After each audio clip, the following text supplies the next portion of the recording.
அப்பா என்ன அப்பா அப்பா எனக்காக இல்லாவிட்டாலும் என்னுடைய தாய்க்காக நான் பலிக்கு வரப்பா. பலிக்கு வரியா? கண்டிப்பாக. அப்பா அப்பா இப்பதான் நீ அம்முல்ல அப்பா என் புள்ள பலிக்கு வரட்டா?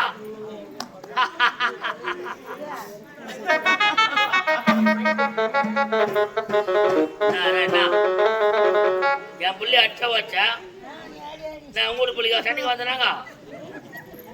ஐயோ நீங்களா புள்ளி அடிக்காதே வளர்த்துட்டீங்க. அப்படியே வெட்டுறோன்ற நானு நமக்கு தேவையான வெட்டி போடணும். இது ஏழு கதையில நடத்த கதை இன்னும் அதிகம் பேர் திட்டிருக்கா. நானும் என் பிள்ளை ஒன்னா போயிடும்.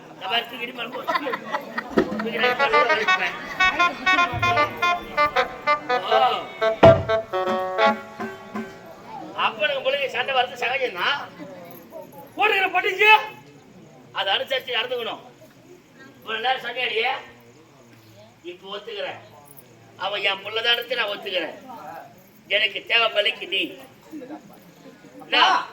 நீங்க கொடுத்த வந்த உயிர் இந்த உயிர் இருந்தால் என்ன இல்லாம போனா நீ அறிவாசனமா பேசுற.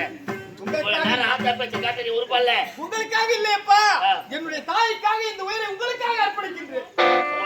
கொடுக்கல எங்கட ஆத்தால வெட்டி போட போற பயத்துல கொடுக்குறேன். நாங்க ஒரே கதை சாட்டிக்கிறீங்க.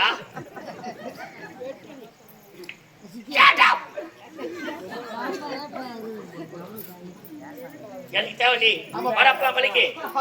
என்னடா அப்பா என்னுடைய உயிர் போயும் தருவாயில் கடைசி வழியாக உங்களுடைய காலை விழுந்து மன்றாடி கேட்கிறேன். நான் ஊற்று போடுறேன்னா அப்பா நான் உயிரோடு இருக்கும் வரை என்னுடைய தாய்க்கு என்னுடைய தாய் இறந்து விட்டால் என்னுடைய கரத்தினால் தான் கொல்லி போட வேண்டும். ஆமா ஆகையா நான் உயிரோடு இருக்கும் பொழுது என்னுடைய தாய்க்கு நான் ஈமை சடங்கு செய்துவிட்டு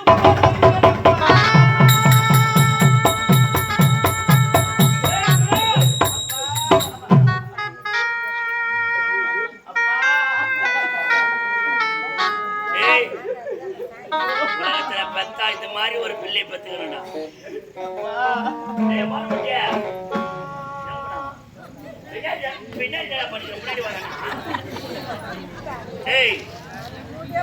உலகத்தில் ஒரு மனிதனுக்கு 1000 பிள்ளைகள் பிறந்தாலும் தாய்க்கு தலைச்ச பிள்ளை மேல தாண்டா பாசம் அதிகம் சொல்லுவாங்க. 10 பிள்ளை பிறக்கலாம், 5 பிள்ளை பிறக்கலாம், 20 பிள்ளை கூட பிறக்கலாம். ஆனால் தாய்க்கு முதலில் பிறக்கின்ற பிள்ளைக்கு இருக்க பாசம் எந்த பிள்ளை மேலே அவ்வளவு சீக்கிரம் வராது. அதே மாதிரி பிள்ளைக்கு தாய் மீது உள்ள பாசம் எந்த பிள்ளைக்குமே வராது, தாய்க்கு வராது. தாய்க்கு பிள்ளைக்கு உள்ள உறவு தொப்புள் கொடி உறவு.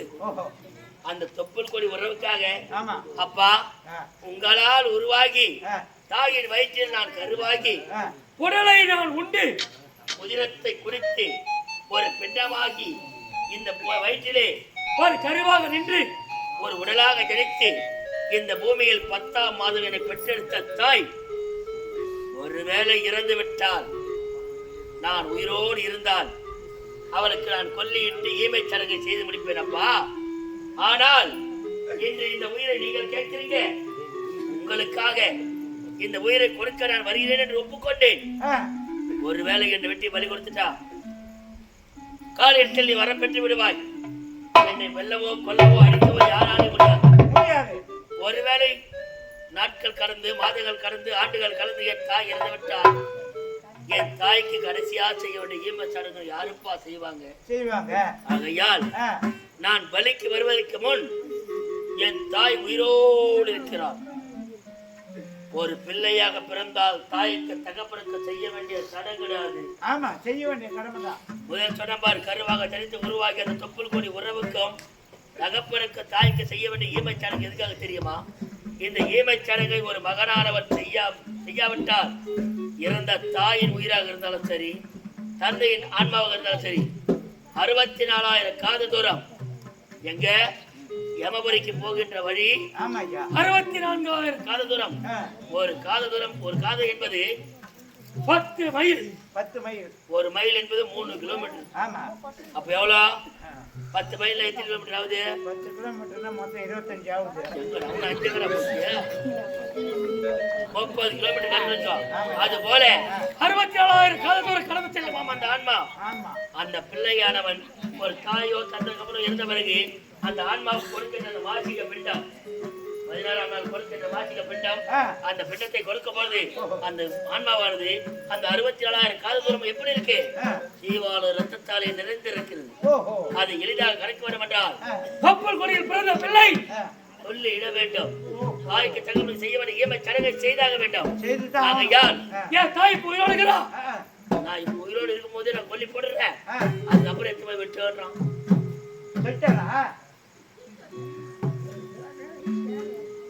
தாய்க்கு கொல்லி போடணும்டா. பார்த்தாயா, உலகத்தில் எவராலும் பெற முடியாத பாக்கியத்தை நீ பெறுகின்றாய். ஒருவர் தாய் பிறந்தவர்கள் தகப்பன் கொல்லி ஆயிற்று கண்டவர் கிடையாது. ஆனால் உயிரோடு இருக்கும்போது உள்ள ஒரு கொல்லி போடுறா. அவன் கொல்லி போட்டு முடிக்கிற வரைக்கும் நீ வாயத்தோடு எதையும் இடையில சொல்லக்கூடாது, எதுவும் பேசக்கூடாது. மறுப்பெண்மை சொல்லாமல் அமைதியாக அமர்ந்திரு. கூட இருந்து பாத்துக்கோ. யாரா வர மாட்டான்னு வச்சுக்கோ, என்ன கூப்பிடு, வந்து போதுறான்.